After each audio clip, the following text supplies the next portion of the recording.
Gentlemen, welcome back to a new reporting. This video comes a day late, unfortunately, as yesterday marked the 5th anniversary of George Floyd's unfortunate racial profiling death. Who is George Floyd? You all may be wondering. For those of you that do not or might not know who George Floyd is, he was a black man that was unconstitutionally, illegally, unlawfully, racially profiled, and unfortunately was knelt on the back of his neck by Derek Chauvin, former Minneapolis police officer, for 9.5 minutes. That's 9/12 minutes.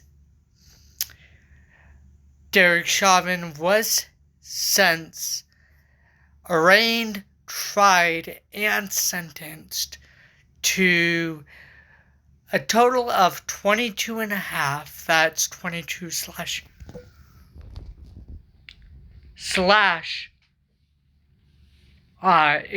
22 1/2 years, or 22.5 years for 22.5 years of federal charges and as well as state charges.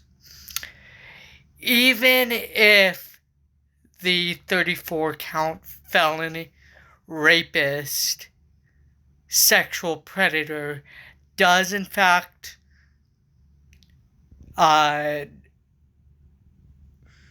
pardon Derek Chauvin illegally and unconstitutionally, Minneapolis Governor Tim Walz says that he is not letting Derek Chauvin out of prison rightfully, legally, and constitutionally and lawfully. Let's get into this reporting.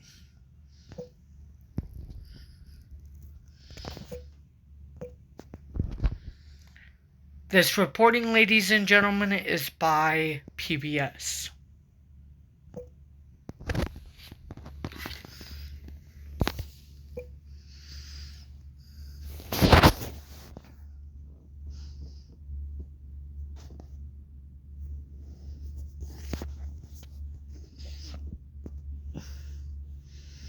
Good evening, I'm John Yang. It was 5 years ago today that George Floyd was killed by Minneapolis police. Cell phone video of the event, captured by a young witness, sent shockwaves around the world and triggered an American reckoning with racial justice and police use of force. Today, vigils were held in cities across America to mark the day. In Minneapolis, at the intersection where Floyd died, crowds placed flowers on his memorial. But despite the protests and the focus on race and racial inequality that followed Floyd's death, a recent Pew Research poll found that 72% of Americans surveyed said it did not lead to changes that improved Black people's lives.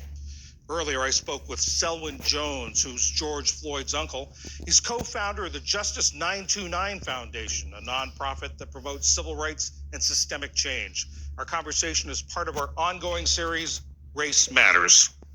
I imagine this time of year has got to be difficult for you and your family. What are you thinking about? What do you think about when this anniversary comes rolling around? The impact that it made upon the world. COVID came, COVID had everybody where we needed to have them. That's indoors, looking at television.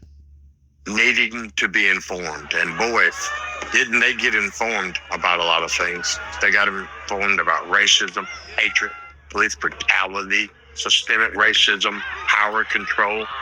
It all came out that day. Afterward, there was a sort of a flurry of changes. Police departments were banning chokeholds. They were requiring body cams, requiring training on de-escalating confrontations. And yet killings by police officers have gone up since then. What do you make of that? I think the mental health that goes along with being a police officer has to be stressful. So we need more patience. Obviously, we need more mental health evaluations. But we literally need something to flip this script, because you're right. There's been more people deceased 5 years after than 5 years before George. But all I know is this, is we have to continue this fight, this push. Just a few days ago, the Justice Department said that they were going to stop monitoring the Minneapolis Police Department and other departments around the country that have been accused of violating civil rights. What's your reaction to that? For them to say that they're going to deactivate their efforts is par for the course. We've been fighting systemic racism, police brutality for a plethora of years, and the fight is real. It still continues. And why anyone of power would make that decision? Because what good comes from exonerating killers? Talk about the work you've done in the years since then to try to make good, to try to do good. I know you've got a foundation. Tell me about your efforts. I've got a foundation that we created, Justice 929, and we want to work on homelessness. We want to work on mental health issues. We want to work on domestic violence, police brutality, obviously, social justice, wrongfully convicted. There will not be enough change to me until all of the killings, all of the ignorance, and all of the unrest is settled. And wow, that's a whole lot to offer. It is a whole lot to offer and a lot to work on. What do you hope is your nephew's legacy? What do you want his legacy to be? I don't know if it's a legacy, but what I know is that death that was caused by Derek Chauvin on May the 25th of 2020 has changed the dynamics of how the world has been ran since that day. And it's changed policing. So let's hopefully we can keep momentum, keep pushing, keep fighting, and you will continuously hear his name from me. Selwyn Jones, thank you very much. Thank you, my man.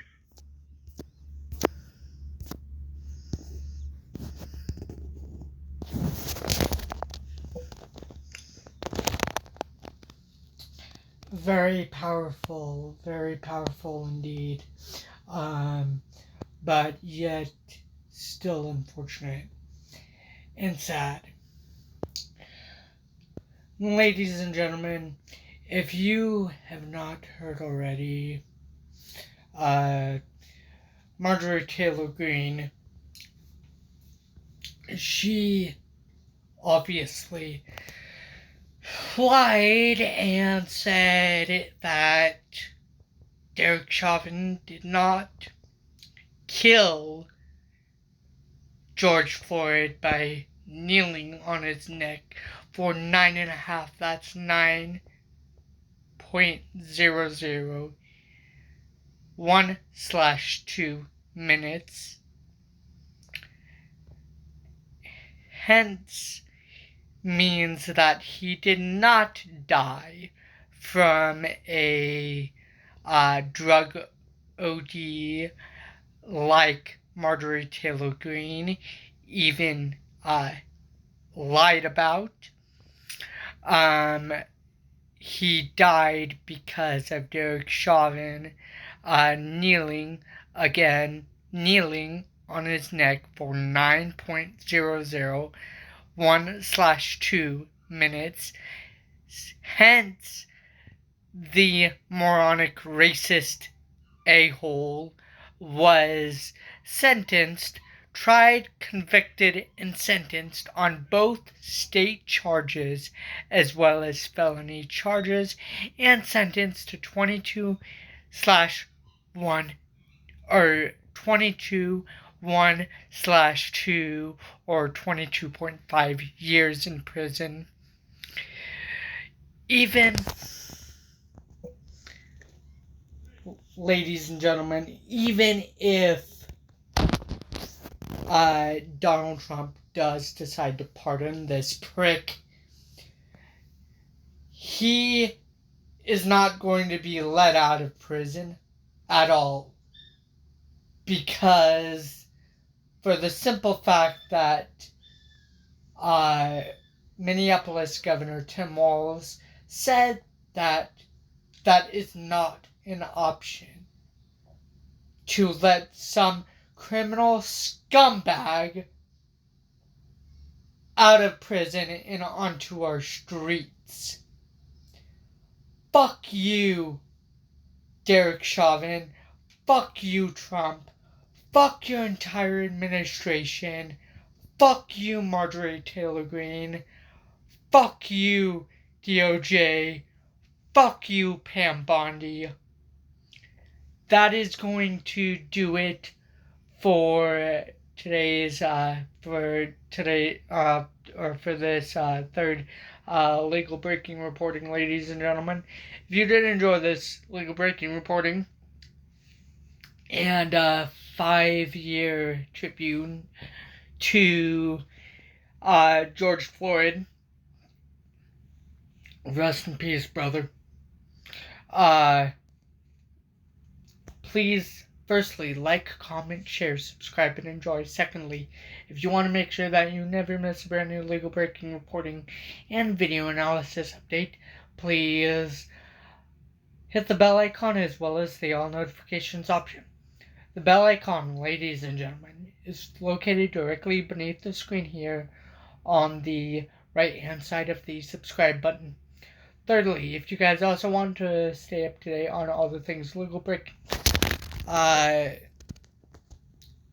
breaking reporting wise on the side of politics, please consider following me on my social medias. That'll be linked down below in the video description below.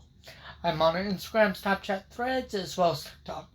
There you guys will be updated instantly when I upload brand new legal breaking reporting videos to the channel, and legal breaking analysis videos. Fourthly, ladies and gentlemen, please help me reach and achieve the goal of 170 plus subscribers. Ladies and gentlemen, the reason why I'm saying 170 subscribers plus is because right after we reach and achieve the goal of 170 plus subscribers, 170 subscribers, we have more subscribers to reach and achieve right after we reach and achieve the goal of 170 subscribers. Fifthly, ladies and gentlemen, please stay safe. Even though I know, unfortunately, please stay positive, even though I know, unfortunately, it's hard for a majority of you at times to stay positive during these unfortunate, illegal, induced darkness times caused by the illegal, unconstitutional criminality of the Trump administration, Trump regime, and know that justice will prevail on the correct side of law eventually, despite Donald Trump and his illegal, unconstitutional regime and administration's illegal, unconstitutional executive orders and actions and behaviors. And please stay safe, ladies and gentlemen. Until my next legal breaking reporting, ladies and gentlemen, I will talk to you guys in the next reporting.